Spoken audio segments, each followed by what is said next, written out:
Hey, how's it going, guys? Welcome back to my YouTube channel. My name is Georgiuman and I'm your friendly neighborhood anime and manga fan. I love all things anime and all things manga, and I'm here today to talk about Chainsaw Man chapter 175. So, what did I think about this week's chapter? If I had to describe this week's chapter with one word, it would be silent, because this whole chapter was silent. There was not a single word spoken in this chapter. There was no dialogue written, which I think was pretty cool in all things considered, because it was just nothing but action. And it really showed us what was happening through just the actions. And I think that Fujimoto has always been really good at showing us instead of telling us. And I think that this week's chapter was definitely the case, because like I said, it was just nothing but, there was no yapping, there was no words, there was no dialogue. It was just straight up action and a lot of important things, especially towards the end, and big implications to the overall story, which I'm very excited to talk about. Now, before I go any further with this week's chapter, I just want to give you guys a quick reminder to make sure to subscribe to my YouTube channel so you guys can be up to date with all my Chainsaw Man as well as all my anime and manga content that I'll be providing in this channel. It really helps out a lot, and I would really appreciate it if you guys could subscribe to my YouTube channel. So if you guys could, please subscribe to my YouTube channel. Now, with all that out of the way, let's get into this week's chapter. So this week's chapter starts off pretty much where we see the Pochita, just kind of wandering around. He has no mount, and he stumbles against a bunch of like humans, just regular people. And obviously these humans are frightened by Pochita. It's the Chainsaw Man. He's been causing a lot of chaos, and as they would do, they try to fight against Pochita, which in the back of my mind I'm like, what are you guys doing, guys? Like, what are you doing? You think if devils cannot take this thing down, you really think that a bunch of jabronis with their spears and little like sticks, whatever, they're gonna take down like the Chainsaw Man? I think that these guys, I don't know what they thought they were. I thought that they thought they were Black Ops or something. I thought they thought they were ninjas. Whatever the case is, they got destroyed, like obliterated, like speed blitz. And I was just like, man, you could have just run away, man. Why are you starting to fight with Chainsaw Man? Like, I don't understand, man. If literally public safety has sent out all their best players out and they all been demolished, what makes you think you're gonna step up? Like, these guys had like main character syndrome. Like they really thought they were gonna like do something, which was really funny. But people that actually do step up, that are somewhat strong, comparatively speaking, is pretty much Asa, Yoru, so the same thing. Yoru, Katana Man, and the Mirror Devil, or the Agent Devil, my bad. They all step up and they all try to fight Pochita, and to each their own. They all step up. They gave him their all. You see Yoru like wield this sword. Katana Man's ready for that rematch. He's been waiting for this moment. And the Agent Devil, he's been trying to take down Pochita. From the previous everything that has been explained previously in last week's chapter, where he has a contract. I don't think a contract. He has more like a deal, because the contract hasn't happened yet. He has a deal with public safety, but obviously there's no more mouth, so they can't really communicate that. But we see that he's still going along with the plan, and they all attack Pochita at the same time. And you're thinking to yourself, like, it has to be it, right? Like, these three big players, these super powerful people, are going to take down Pochita. And no, they get demolished. Like, they all get destroyed. Which I was just laughing, because when I saw them all square up against Pochita, I was like, well, Katana Man, you're not that bright, are you?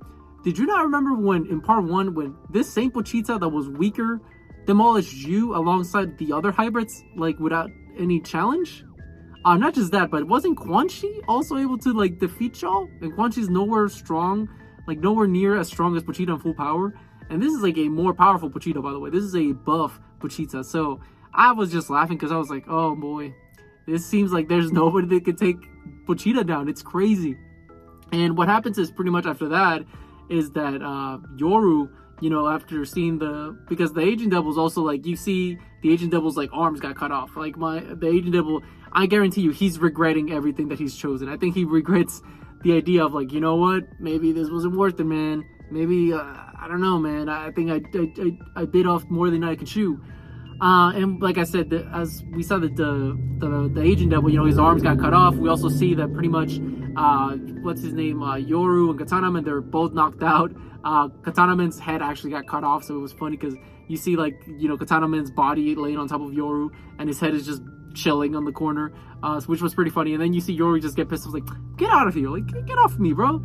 And she just kicks him off, and it was just like, yeah, she wants to square up. Now she has no arms, so I don't know what she was trying to throw. She can't even throw hands, like figuratively or literally, she can't even throw hands.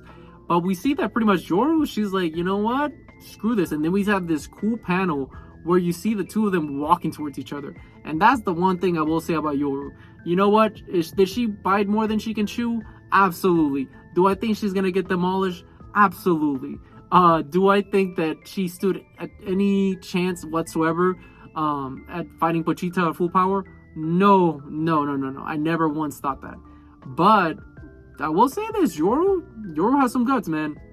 Because in facing facing death itself, like, and watching Pochita, like this thing that can just annihilate you. Yoru's all about that action, she literally has no hands and she's still down to throw them. So it was cool seeing her like walk towards Pochita, and you just see like Pochita just like menace, man. Like Pochita has just been wrecking shop nonstop. Ever since he got awoken, he's destroyed public safety. He's destroyed anybody and anything that has come his way. And Yoru is just a little like stepping stone in his road ahead of just massacring everybody, because that's what this chapter was. It was just a massacre all across the board. Pochita was just being unstoppable. And what happens is pretty much as the chapter's ending, we see that pretty much Yoru, she is being face to face with Chainsaw Man, aka Pochita, and she is kind of frozen up, and she just kind of looks at Pochita as Pochita's approaching Yoru, and that's how the chapter ends. It ends with Yoru just pretty much being scared. At least that's what I understood from that scene, because there's no voice, like I said, there's nothing. But from the emotion I took, they really emphasized on Yoru's eyes, like when towards the end where we see like she's very afraid. I think she's afraid. I don't know if she is secretly scheming something or whatever's happening, but you see that for the first time Yoru seems to be actually afraid of her life. That might be just my interpretation, but it really showcased once again like the power of Pochita, and that Pochita has always been the loose cannon in this entire story. Every time he's been released, he's just been a wrecking shop, like a one-person army, and it seems like nobody can stop him. Because now I'm thinking about it, like who else is there to stop him? Because we know that obviously these three got taken down. Well, you're gonna send out Quan Chi, but Quan Chi is just gonna get obliterated as well. And I would even go as far as to say that Quan Chi is the best thing that public safety has to offer. So now I'm thinking about like who's gonna step up.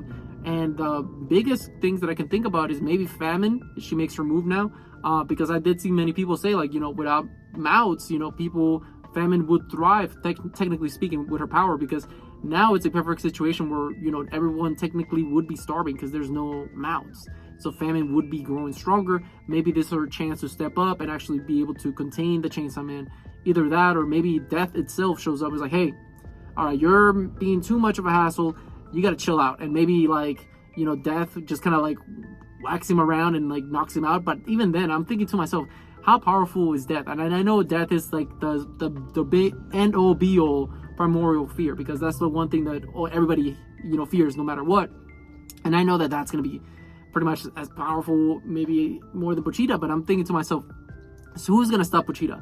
And I want to bring up a scenario where maybe the last scene where you saw Yoru looking at Pochita, maybe Asa takes over and she's like, hey, like calm down, or like she just looks at maybe Pochita, like maybe Asa, it taps back to Asa herself, or maybe Denji is finally able to control himself and be like, hey, I would never kill Asa, like what's going on? Maybe we cut back to, maybe in the next chapter, we cut back to, Denji's POV inside of his head, his point of view, where he's just thinking to himself, like, Pochita, calm down. Like, no, I like Asa, or something like that. Maybe along the lines, like, because Asa is, like, the only thing that he really has going for him that we know of at the moment. Because, I mean, apparently, Narita's death, at least to what has been shown or speculated, we all can tell that, she's most likely dead. I know there's a lot of hope out there that maybe she's not dead, but let's be honest. I mean, for the time being, she's at least confirmed to be dead in our headcanon. But yeah, there's a lot of things going on, and I can't wait to see how Fujimoto plays it out, especially next week's chapter, because I'm very, very excited where the story is going on from here. But with all that being said, what did you guys think about this week's chapter? Did you guys love it? Did you guys hate it? Did you guys think it was all right? Whatever you guys thought, let me know in the comment section down below. Also, thank you so much for sticking all the way to the end of the video. I really appreciate it. And don't forget to like, comment, and subscribe to my YouTube channel for more Chainsaw Man, as well as more anime and manga content in the near future. But yeah, with all that being said, I hope you guys have a great rest of your day. Bye-bye.